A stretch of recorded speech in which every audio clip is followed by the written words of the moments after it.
الله الرحمن الرحيم الحمد لله وكفى والصلاة والسلام على رسول الله وعلى آله وصحبه ومن والاه.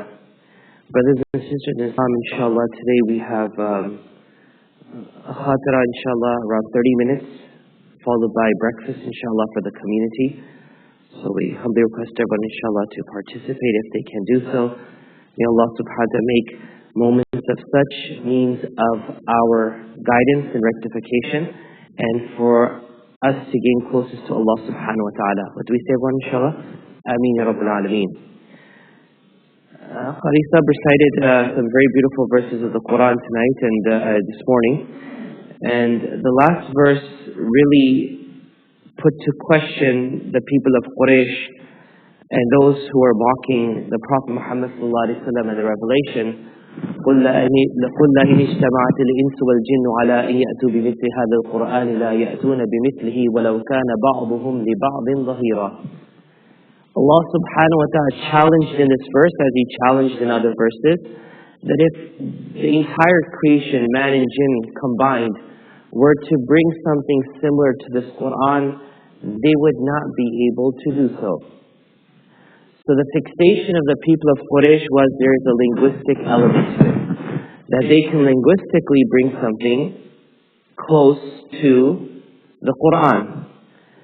For example, they put together al-filu mal-filu wa ma adraka mal-fil lahu dambu wa bilu wa khurtumun tawil. They put together this surah and they said, hey, we can do this, this is easy. It's not hard. But what they didn't understand, my dear brothers and sisters, the Quran is not challenging the creation. Allah is not challenging His creation on a linguistic level.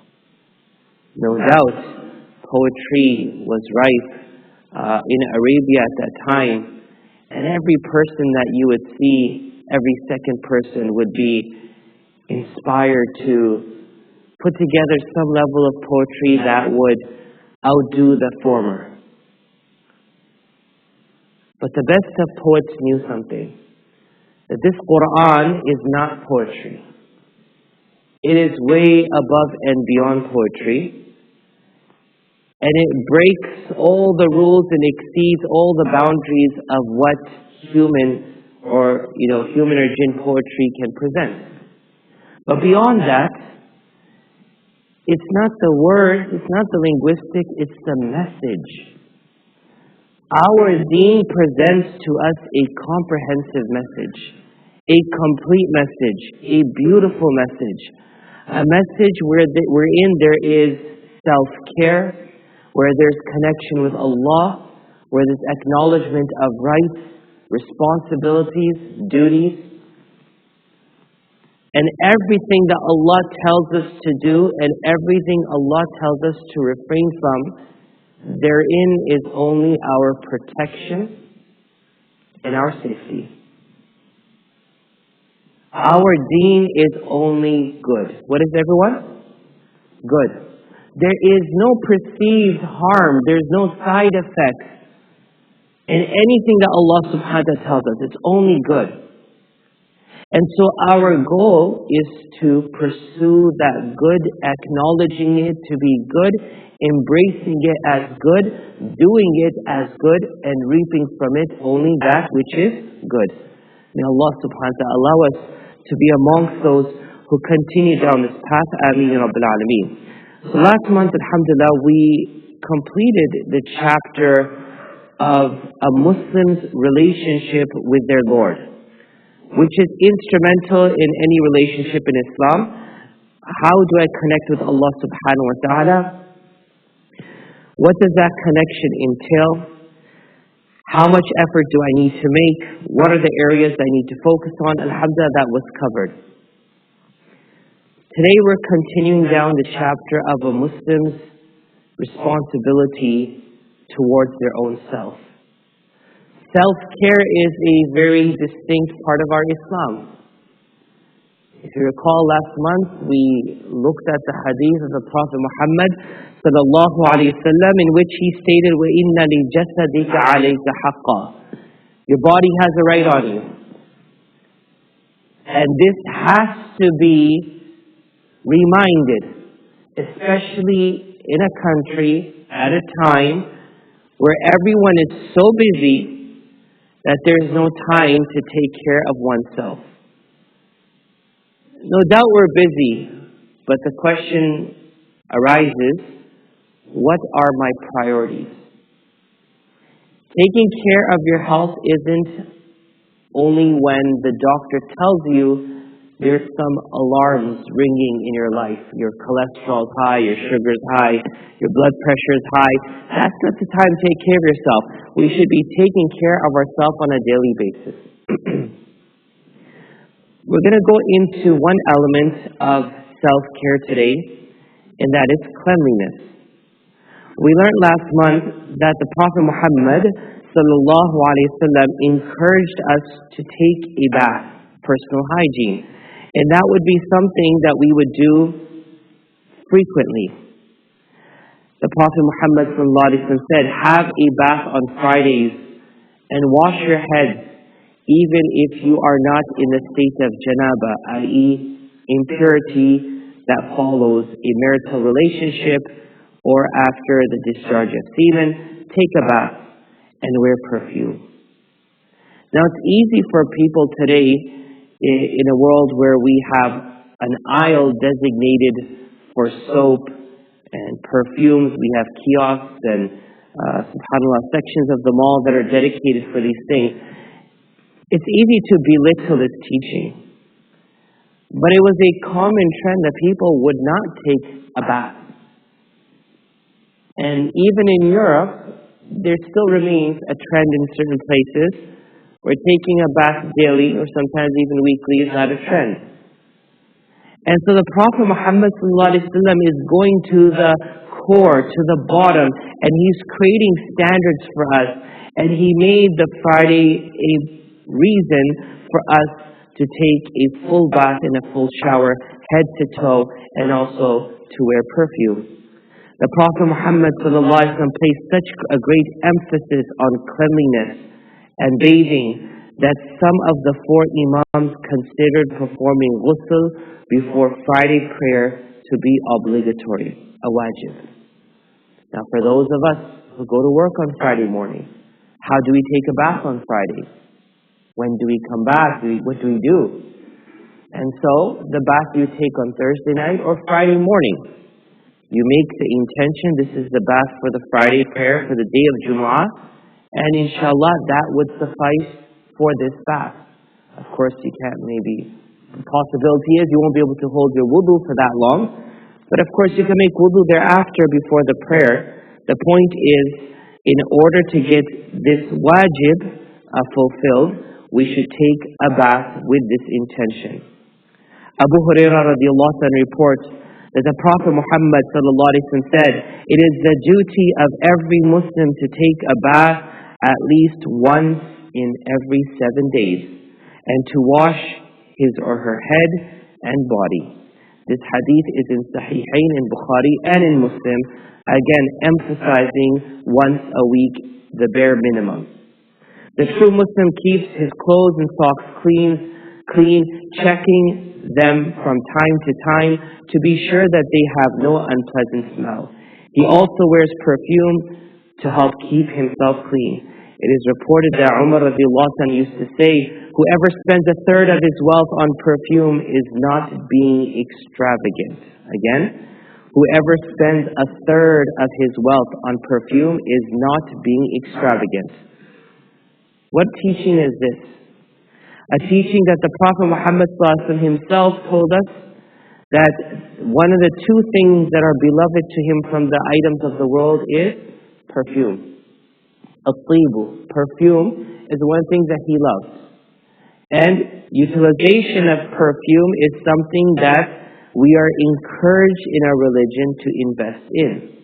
The smart Muslim takes care of his mouth, for no one should ever have to smell an unpleasant odor coming from it.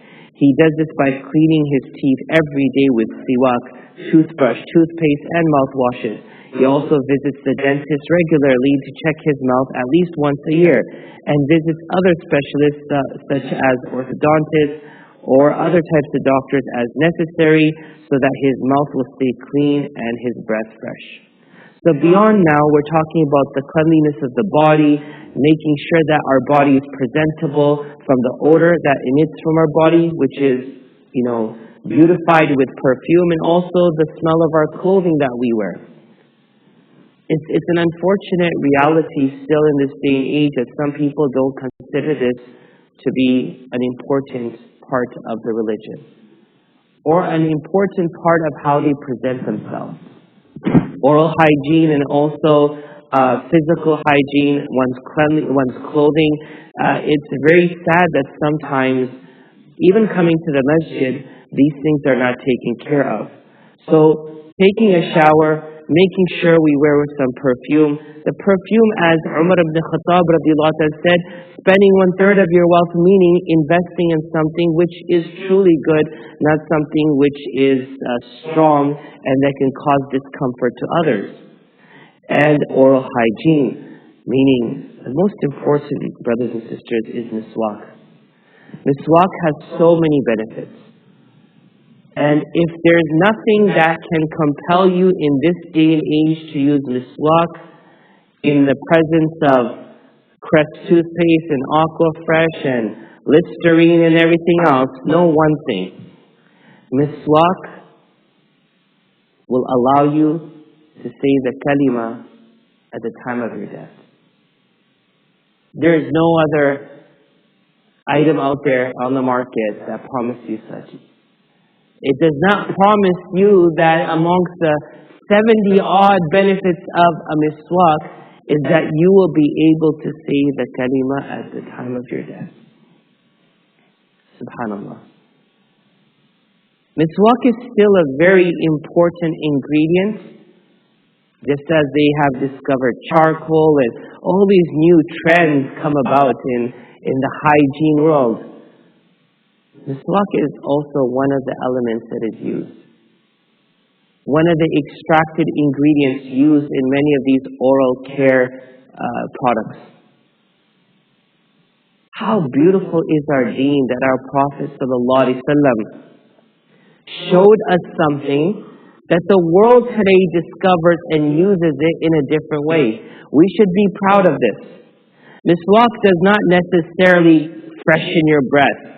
It's not like spearmint, peppermint, something that's going to make your breath smell good. But it neutralizes the bacteria and the odor, and over time, it purifies the teeth. It keeps it keeps the teeth healthy, keeps them white. There's so many benefits to this miswak.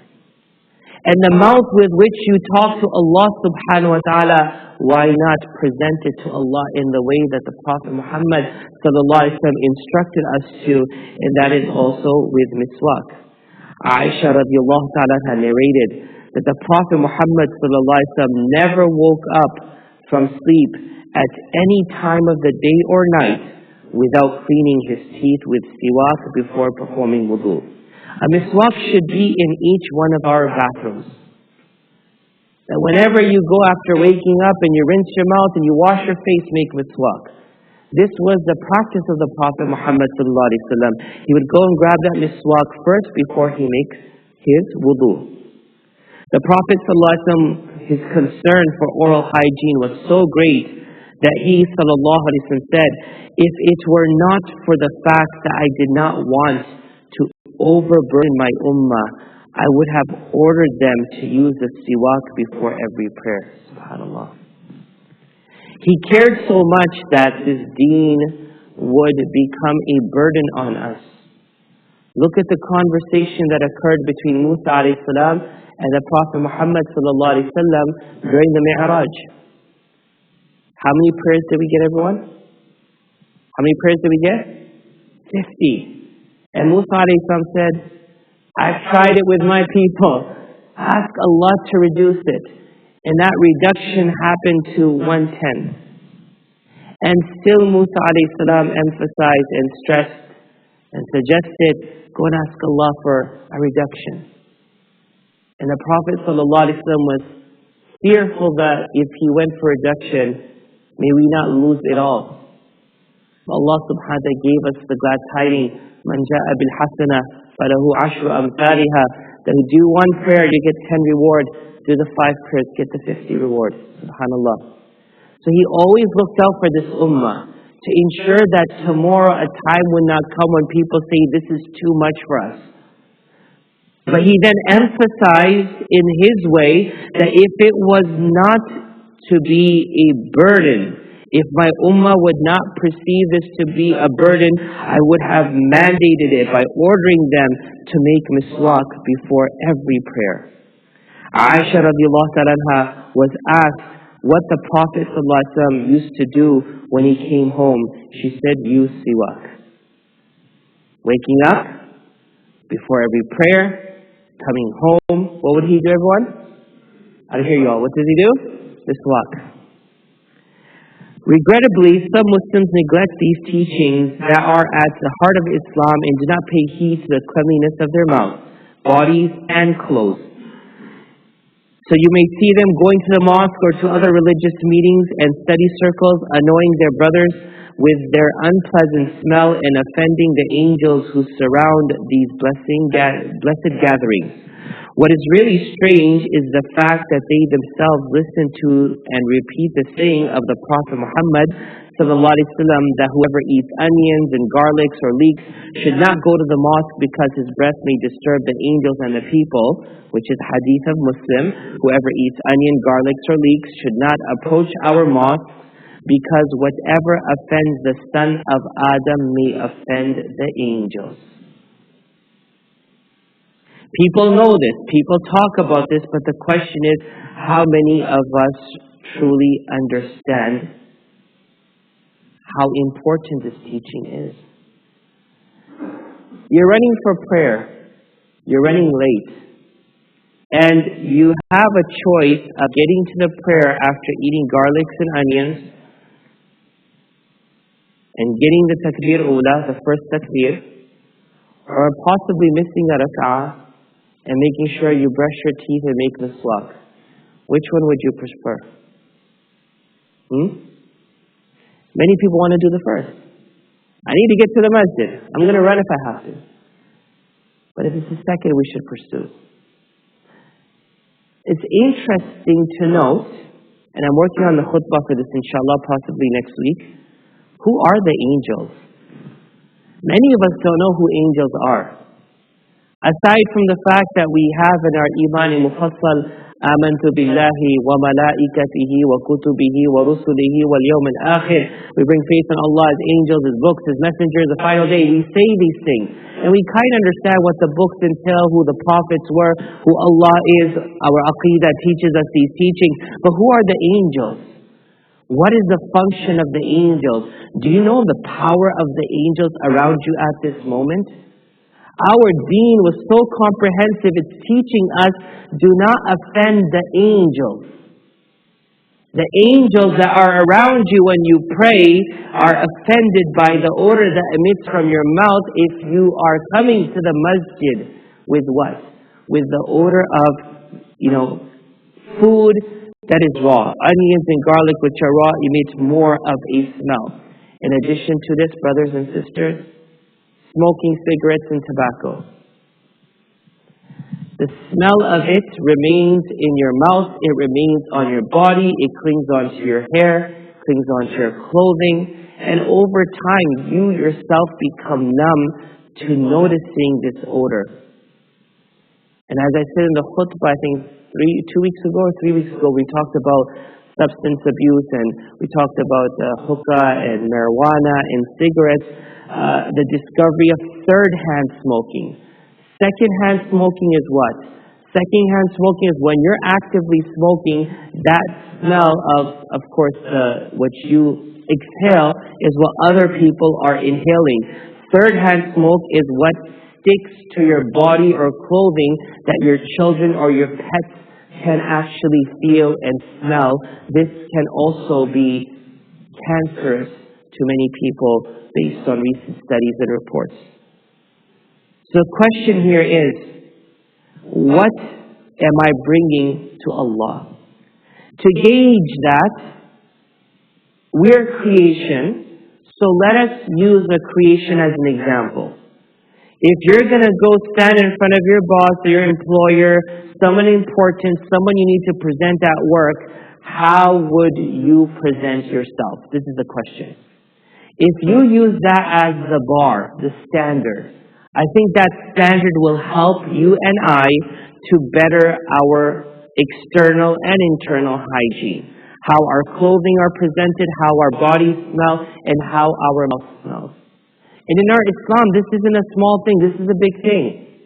It's a very important teaching to the extent that the Prophet Muhammad, everyone, sallallahu alaihi wasallam, banned those. He banned them who had eaten these vegetables from coming anywhere near the masjid, lest the people and the angels be offended by their bad breath, by these smells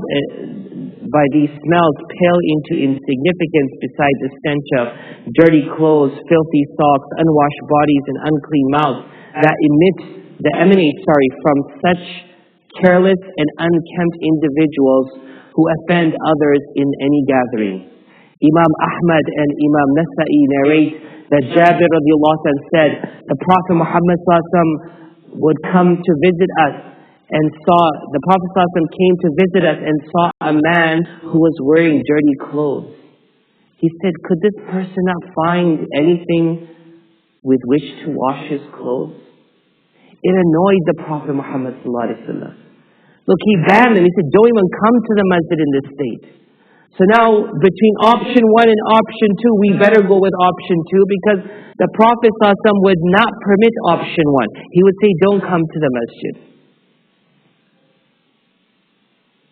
To be aware of my impact to those around us is a part of my Islam.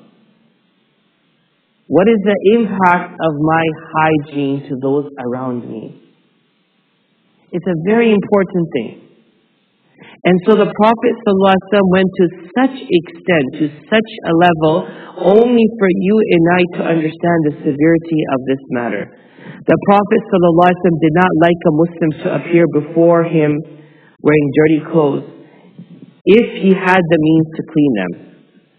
He encouraged Muslims always to dress in clean clothes and to present a neat and attractive appearance. He used to say, there is nothing wrong with keeping 2 garments for Friday apart from one's workday clothes.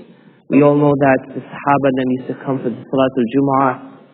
It would be the middle of the afternoon, the heat of the day, people would be sweating, and so there was a concern that people should have time to go and cleanse themselves before they come for prayer. So for us also, keep 2 pairs of clothing, regardless what our work or daily chores are.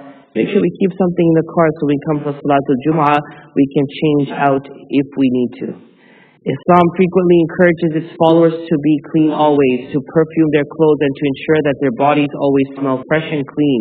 This is what the Prophet Muhammad sallallahu alaihi wasallam used to do, according to the reports of Imam Muslim, who quotes from Anas ibn Malik radiallahu anhu, who said, I have never smelt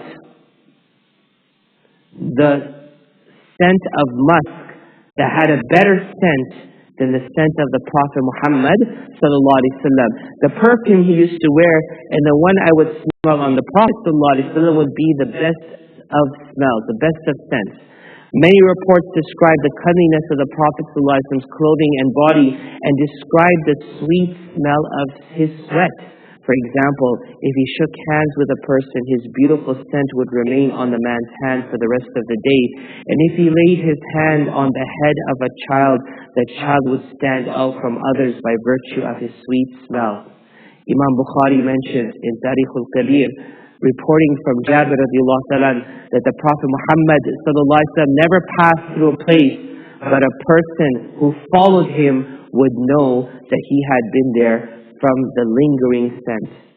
Once the Prophet Muhammad sallallahu alaihi wasallam slept in the house of Anas radiallahu ta'ala, he sweated, and Anas came to collect the sweat in a bottle. The Prophet sallallahu alaihi wasallam asked her what she was doing, and she told him, this is your sweat.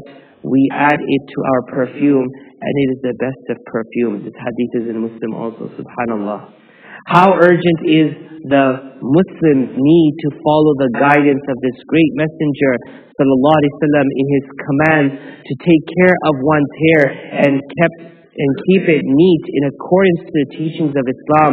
This is reported in the hadith of Abu Dawood, who quotes from Abu Hurairah radiallahu ta'ala, who said, the Prophet Muhammad sallallahu alaihi wasallam said, whoever has hair, let him look after it properly. Looking after one's hair according to Islamic teachings involves keeping it clean, combing it, perfuming it, and styling it nicely. The Prophet ﷺ did not like people to leave their hair uncombed and unkempt, so that they would look like wild monsters.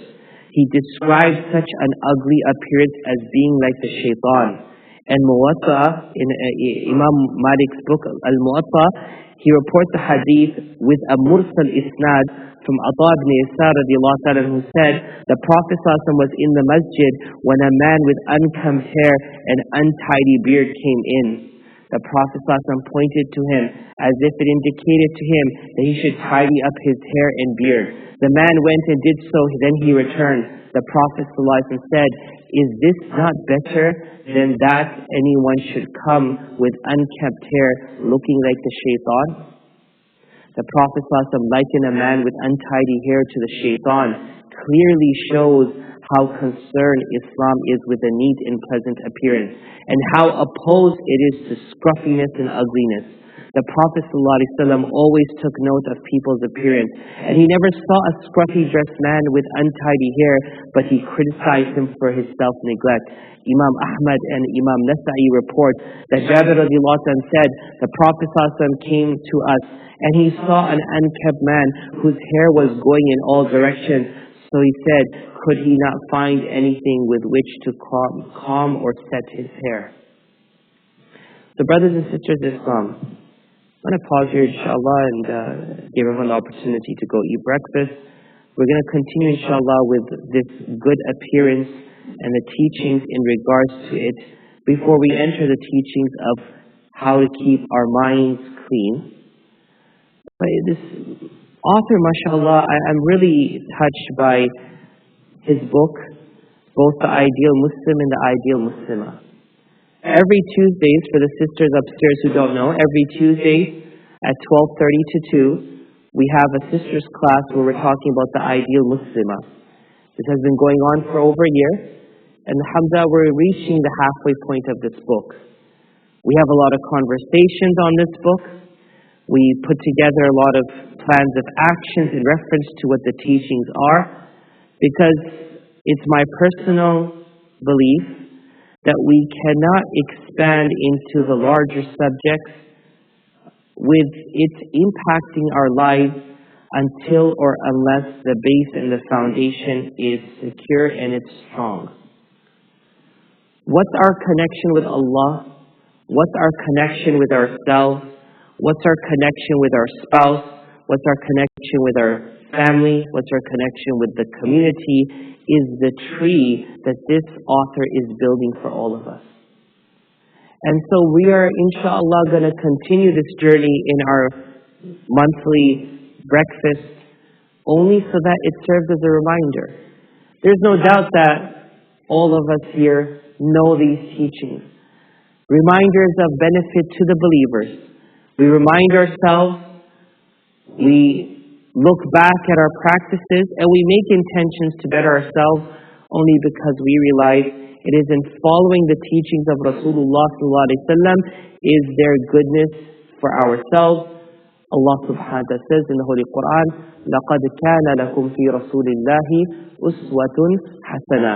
There's a very beautiful example, a perfect example, a complete example for all of us in the uswa, the presentation and representation of the life of the Prophet Muhammad sallallahu alaihi wasallam.